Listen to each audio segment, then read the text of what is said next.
So here we are with the beautiful queen, Laura. Thank you. Welcome back to Claim Your Throne Queen. And we are here bringing all these queens to enlighten us. Thank So you so much. Laura, I have been following you for a little bit now. And I see that you do beautiful things, but I'm going to let you share, share your journey. But tell me, did we not have a class together? Where? I think that we were in a Zoom. Yes, we did. We did, right? I'm like, wait a second, I lost her, right? So then I found you again. Yes. And like I said, I see you doing beautiful things. You're in the fashion industry. Yes. Which is really dear to my heart because I worked retail for so many years. Wonderful. And I was like, oh my God, I have to connect with her. Yes. So Laura, tell us a little bit about you. So I started in the fashion world when I was a little girl. Aww. I was only 11 years old when I discovered that I had a thing for art. And it was actually by mistake because I got put into an art class on error. Oh, wow. I wanted to do music and band and chorus. Oh, okay. But you knew it was artsy. Yes, it was always something artsy and Okay. with some talent involved, but I wanted to go into the musical part and I got put into an art class by mistake. And I tried to get out, but I couldn't, so I had to take the class. And I love it. Yes, upon taking the class, I discovered that I really loved it and I was actually really good at it. I was good at illustrating, and when I had the opportunity to create what I wanted, I would do fashion. I would do things that had to do with clothes, and that's where I discovered that I wanted to be a fashion designer. Wow. So was that here? Because are you from New York, New Jersey? Where are you from? So I was born in the Dominican Republic. All right, La Dominicana. Yes. Oh, nice. And they brought me here. We came with my family when I was 6 years old. Okay. So, and I grew up in New York City and Washington Heights. Wow. Oh my God, Washington Heights. You know, I used to travel. When I moved up here, I used to travel every other week to get my daughter's hair done. Well, that's the spot, yeah. Yeah, I was just like, no, we're not going to find a place here. We just need to travel. Yes. And cross that bridge. So I can relate. So how long did you live in Washington Heights? I lived there all my life until I got married. When I moved to New Jersey. He brought you here. Well, actually, my parents, my parents did the American dream. Like they came here, they worked, they saved up, they bought their own house. Oh, that's so nice. Right now they're retired in Florida, so they're living the dream life. I love it. But I moved with them, and then a year later I got married, and then the rest of my life has been in New Jersey. Oh my God. So do you miss New York City? Do you miss the Heights? So New York City has a really special place in my heart, and I do miss it. It's not the place where I want to live. Okay. Yes. Because the quality of life is just different. It's another type of lifestyle. Absolutely. I want a little bit more laid back, but I have a special spot for New York in my heart always. I love it. You see my purse. Oh my God, yes. I was like, I love New York. Okay. So that's why I said I have to ask her. Yeah, there's something about the energy there and the air there that is like, I have to go get it sometimes. It is. Oh my God. So where did you go to school? What was your... So yes, after I discovered that in junior high school, I went to fashion high school. And it was a school just about, it had all the liberal arts and academics, but it also incorporated the art of fashion illustration and sewing. And that's where I learned how to make things. And that was the beginning of everything. And then I graduated from there, went to FIT. You did? Oh my God. So I used to recruit in there. All I do was fashion. I love it. Oh my gosh. So tell me about this journey you're doing. I know that this is your purpose because I've seen some of your videos. Shout out to you for your Instagram because it's really nice. You can see you've put in the time, the work, and sometimes now in business, right? Because I love to bring women that are entrepreneurs because we all have a story. And sometimes we don't realize that we need other women there with us because it could be really lonely sometimes to be an entrepreneur. Lonely. So very lonely. So let's talk about that. Yeah. So where do I start? You can start wherever you are. So my personal journey is I'm the first person in my family that I think had an artistic side. Okay. So I was expected to go to school to, get my degree and go work and have a job that. Right. So I'm going against the grain in that sense. Yes. And I've been going against the grain since I was in 6th grade. Okay. So that's been a little bit of an uphill kind of like, how do I make this a solid thing that I can that can represent or that can give me the life that my parents always worked to give me. Yes. That has been something that I've Because they're in the back of your mind as you are. always, Absolutely. yes, Absolutely. yes. I And, went and through the the stability, same. because it's like they made such a big sacrifice coming here to Yes. give us this life, and then you're not gonna like just Right. throw it away. Yeah. So I've wanted to make it like a solid business and something that works, not just a dream, but something that actually works and provides. But also behind all of that, I feel like fashion was something that liberated me and allowed me to express myself. And it was the way for me to be me Wow. wherever I was without having to say a word. Yes. So I think that that's really important to be able to provide that for other people. And that's really what kind of carries me through all the other struggles of being an entrepreneur, being a mother, and trying to do Yes. it all at once. A mother, I know. That's a whole other task. Happy Mother's Day because it's coming up. Thank you, yes. So how many?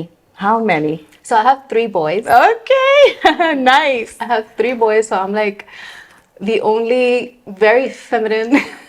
You're you are the feminine power in the home. Yes. Okay. At home. I love And it. my boys are baseball players, so it's kind of Yes. like a very contradicting thing to Okay. live between fashion and baseball. So I gotta make it all work out. And I'm sure you do. What are their ages? I have a 13-year-old, an 11-year-old, and an 8-year-old. Oh wow. But they hang together. They do, they do. Yeah. Because those are good ages, right? Where they're like They they're play there. together. Yeah, I love it. we just decided to let's just go for it. Let's make them all. And Listen, here you go. So I heard, I think that you were on a show, right? Which show was it? it was a Today Show. with Yes, Hoda the and Today Show. So you started this journey of actually starting the business once you were pregnant, right? Yes. Tell us about that. 'Cause Yes. that was like, okay, I'm pregnant and now I'm gonna take another test. So kudos to you. Yeah, I mean, it was more by necessity, I have to say, because yeah, let's talk about as it. most businesses start is by you have a need that you don't see fulfilled, and then you kind Right. of try to fill it up. So I was working in the industry. I was a fashion designer in corporate. Okay. After I graduated, I was working my job just like everybody So else. you were okay. So you did I don't know. They don't have 9 to 5, right? Yeah, I it's a think 9 to 5. okay. It's a 9 to I 5. used to go and design all day long. So you're designing for other people. Yes, designing for another company, and they had a huge production system that all I had to do was design, and then everything else got, So it was easy, but I had to, have meetings. I wanted to, I had a certain aesthetic that I Right. had that I was not able to keep up while I was pregnant.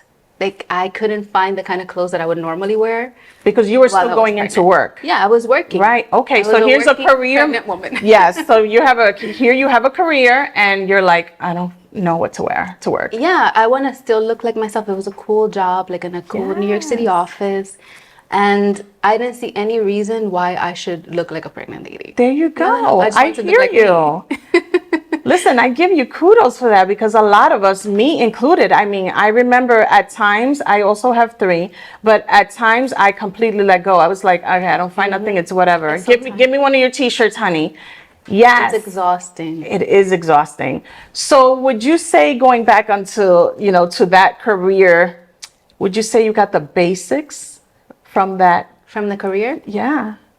So what I got from the career was a sense of structure and kind of seeing how the nitty-gritty of it works on the inside. Yes. Because if I had never done that, I would have just been thinking that it was just sketching and Okay. you Yeah. know what I mean? Yeah. So I kind of got to see how the structure works, how everything's organized, how production works from beginning to end, and all the important things that are in there that you would just never know if you didn't have the experience. I think that's such a key. Yeah, it is. It Yeah. is. That's really the basics. So Yeah. you found a way to look fabulous while you were pregnant, Well, it was hard. It wasn't easy. but you did it. Yeah. And what happened was like I had the first pregnancy, the second pregnancy. I worked Yes. through the entire pregnancy all the way to did. the end. Okay. Each time. And I had to what I did was I was shopping for I was looking for things that worked both ways, that I could just fit because Right. I wanted to look regular. I wanted to look normal. Okay. I didn't want to look Yes. pregnant. So by the end of it, I was just like, that's it. I cannot search anymore. I was exhausted. I was tired. And I was like, let me just start making my own things. I have that ability to do So it. which one number was this? Was this, you started this with number one or on the third pregnancy? The making of the clothes Yes. on the third. Ah, Yeah. so you went through all the trials. Yeah, no, I did everything. For baby 1 and 2. Yes. You did it. Okay. Yeah. I did everything I could. And by the time I was in the third, I was, I'm going to start making my own things. This is too much. This is too much. And especially for special occasions, like Yes. if you had weddings to go to, vacations, we went on vacation, things like that. I was like, I want to look nice. I don't blame you. I'm so happy that you did this. Yeah. So then while I was doing that, I was like, there's probably other women that are going through the same thing, that have the same experience. I know not everybody cares. Not everyone. I mean, all your pregnancies for me, they were different. Yeah. But that is one of the things. It's like, okay, now I have to try to go find something. Yes. Yes. That's something that you want to do. No. Because it's never easy. I'm a, how do you say, high achiever when it comes to, like, I want to do it, so I go do it. But I know it's not practical. Okay. It's not Okay. something that everyone is going to, that effort is huge. No. Oh my gosh. So Yeah. tell me then. So when did you decide? So I started making my own things, and I was like, you know what, this is better. Oh. This is better. You know, Okay. I can incorporate what's going on right now in the modern times, and I Yes. can just leave room for my belly to grow. Okay. And that's how it started. Oh my gosh. So did you not go back to work for the third one, or? So by the time that I had my third, my company was closing its doors. Oh my God. Yeah, and even though it could have been like, oh my God, you know, I thought it was an opportunity. I thought it was That's like God's way. That's exactly what it was. Yeah, I thought it was like God's way of being like, go on. This is good. So that was a Yeah. blessing. Yeah, it was.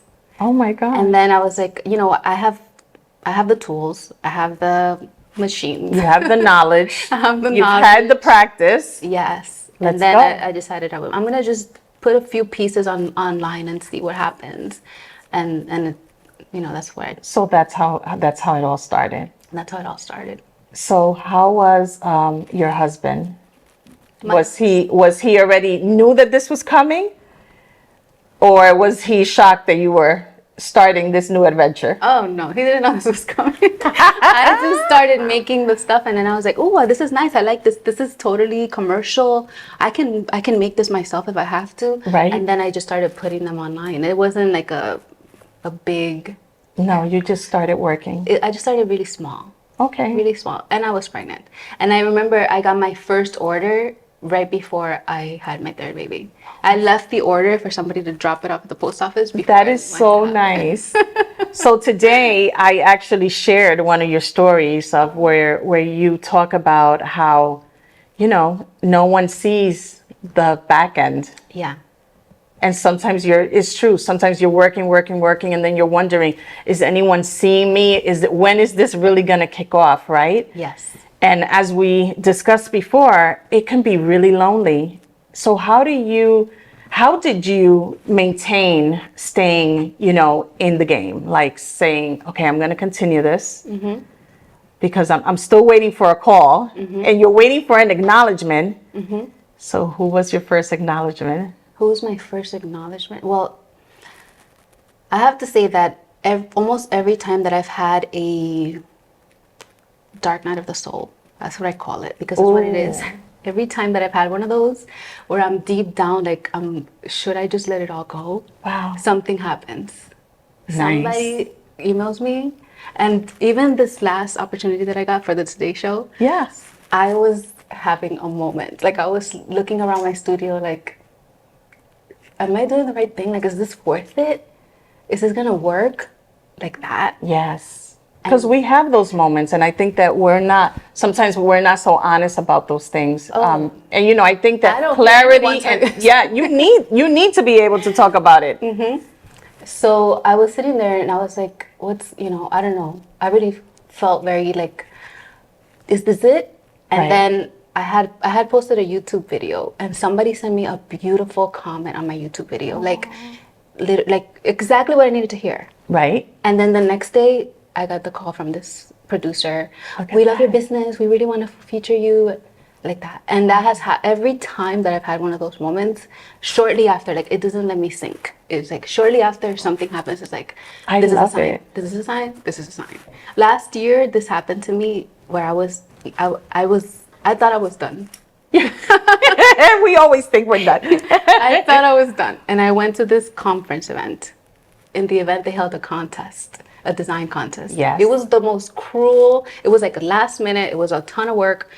My technology wasn't working, but I was like, I'm doing it. I pulled an all-nighter and I did this contest and I won the contest. Oh my God, what was the contest? It was designing a piece for Nike.